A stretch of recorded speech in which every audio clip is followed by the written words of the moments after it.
Allah said, وَلَمَّا بَرَزُوا لِجَالُوتَ وَجُنُودِهِ. When these believers, very few in number, it's mentioned by the historians that there were about 33,000.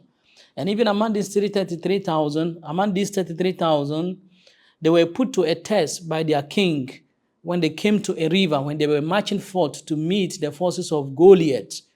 They were put to a test out of a test. وقال ربكم ادعوني أستجب لكم إن الذين يستكبرون عن عبادتي سيدخلون جهنم داخرين. الحمد لله رب العالمين والصلاة والسلام على مبعوث رحمة للعالمين سيدنا محمد وعلى آله وصحبه أجمعين.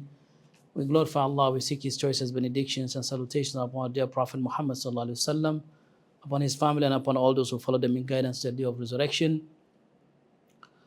This is the episode, the supplications of the Quran and how that can be impactful in our lives, how we can be able to supplicate to Allah and reach out to Allah subhanahu wa ta'ala in humility and devotion and to seek for the fulfillment of our deeds. Today we look at that supplication mentioned by Allah subhanahu wa ta'ala in Surah Al-Baqarah, verse number 250, when Allah subhanahu wa ta'ala said about the believers who were with a king called Talut. This king was appointed by Allah subhanahu wa ta'ala to lead the Bani Israel, the children of Israel, who were the believers at the time, to lead them against their enemies who persecuted them, and to lead them into a war to relinquish the control of the religion of Allah subhanahu wa ta'ala, and to save themselves from persecution under the hands of the enemies.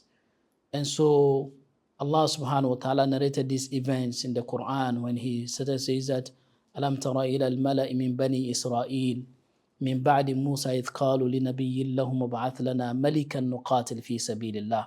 Allah says that, Alam tara ya nabiyyi, didn't you see, O my prophet, a group of the Bani Israel, the children of Israel, when they told their prophet that, won't you appoint over us a king that will lead us to war against our enemies who have driven us out of our homes, and they have also killed our children? Won't you appoint a king over us to lead us into war? And so when the king was appointed over them, Allah appointed a king called Talut. He appointed a king called Talut to lead them as the army commander into the war against the forces of Goliath, against the forces of Goliath. And so actually when they met in the battle, the few believers who were with King Talut, called Saul, the few believers who are with them have to supplicate to Allah subhanahu wa ta'ala to strengthen their foot. And this is a supplication Allah subhanahu wa ta'ala brought in the Quran. And many of the supplications of the Quran, just like in this case, they are situational. If you find yourself in the same situation where you beseech Allah subhanahu wa ta'ala to get victory over your enemies, no matter what kind of enemies they are, either people fighting you, fighting your religion, fighting you because you're a believer, fighting you because you're a Muslim, either your workplace or wherever you find yourself, then you can also explore the mercy of Allah by using this supplication. Allah says that, وَلَمَّا بَرَزُوا لِجَالُوتَ وَجُنُودِهِ قالوا ربنا أفرغ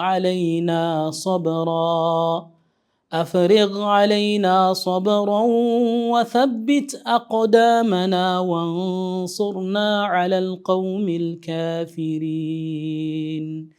Allah said, وَلَمَّا بَرَزُوا لِجَالُوتَ وَجُنُودِهِ. When these believers, very few in number, it's mentioned by the historians that there were about 33,000. And even among these 33,000, they were put to a test by their king when they came to a river, when they were marching forth to meet the forces of Goliath. They were put to a test out of a test. They were very thirsty, and they came across a river, and the king, as a test from them, Allah inspired them to tell his army that they shouldn't drink from the water. anyone who drink from the water will cease to be part of the army. But anyone who don't drink from the river will be part of the army. But an exception was made for those who will drink with a hand fetch of the water, just fetching with the hand and drinking. That's the only exception made for the army. So those who refuse to drink in obedience to the command of the king and the words of Allah subhanahu wa ta'ala, and those who went by the exception by drinking with a hand full of water, they were the only people left. But majority, Allah said, فَشَرِبُوا مِنْهُ إِلَّا قَلِيلًا. So from the 33 who were very few, a lot of them left the army because they refused to obey the command of Allah. They drank from the water and they became weak and they couldn't continue the battle. So out of these 33, a majority of them, a greater percentage of them left. And they were going to meet the forces of Goliath, who were numbering from between 250,000 to 400,000. So these were the believers. So when they met the forces of Goliath, who were numbering 400,000 and well armed from feet to teeth, these few believers, with the help of Allah, gained victory over the forces of Goliath. And this was a prayer that granted them that victory. They recognized the lordship of Allah by saying, Rabbana, O our Lord, you are the creator, the mandator of all affairs. You are the most powerful being. Afriq alayna sabra. He said, Oh Allah, pour patience on us. Pour patience on us. Because in terms of difficulties, when you are meeting forces that are greater than your strength, you need to explore and implore the strength of the most powerful being, that is Allah subhanahu wa ta'ala.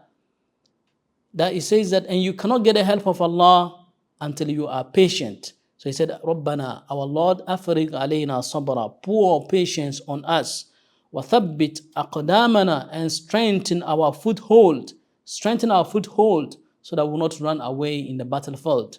Running away from the battlefield in Islam is one of the greatest and destructive sins. At-tawalli yawm az-zahaf. At-tawalli yawm az-zahaf. In a hadith, the Prophet mentioned 7 destructive sins. Among them, he says that sihr is one of them, and also magic is one of them, soothsaying and magic is one of them, and also running away from the battlefield on the day the believers are meeting the unbelievers to fight, to uphold the religion of Allah and to make Allah supreme. He says that, Afriq alayna sabra, O our Lord, strengthen our foothold. Wa thabbit aqdamana,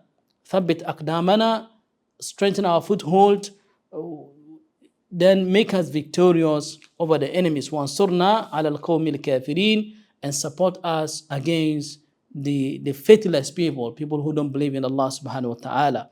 That was a very powerful prayer, and a believer can bring this prayer in our life. Anytime that you are facing some challenging force that challenges your faith, that struggles and militate against the teachings of your faith, either in the office, wherever you find yourself, you exploit the strength of Allah, you exploit the powers of Allah over any kind of enemy or any kind of militating force that is against you by using this dua. You're going to say, Rabbana afriq alayna sabra. Rabbana afriq alayna sabra.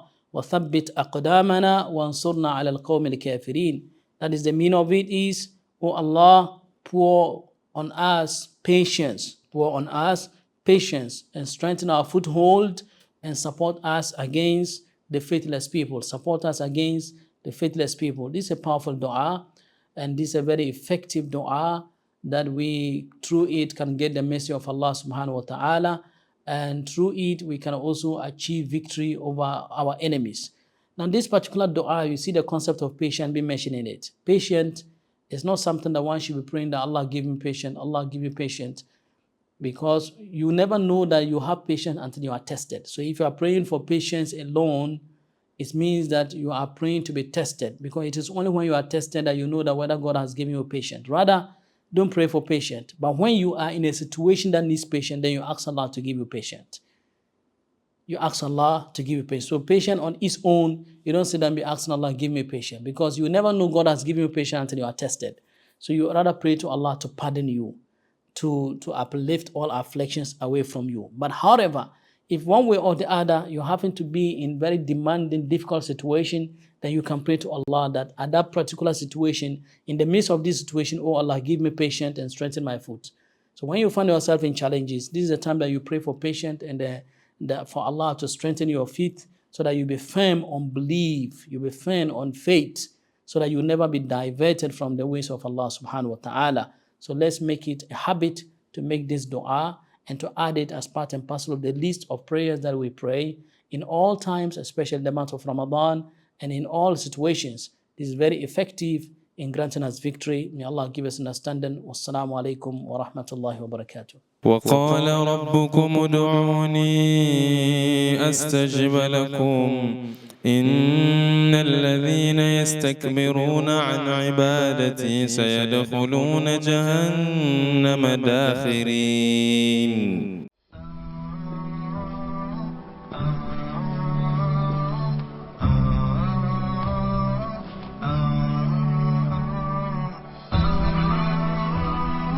HAFIZ TV, unique every day.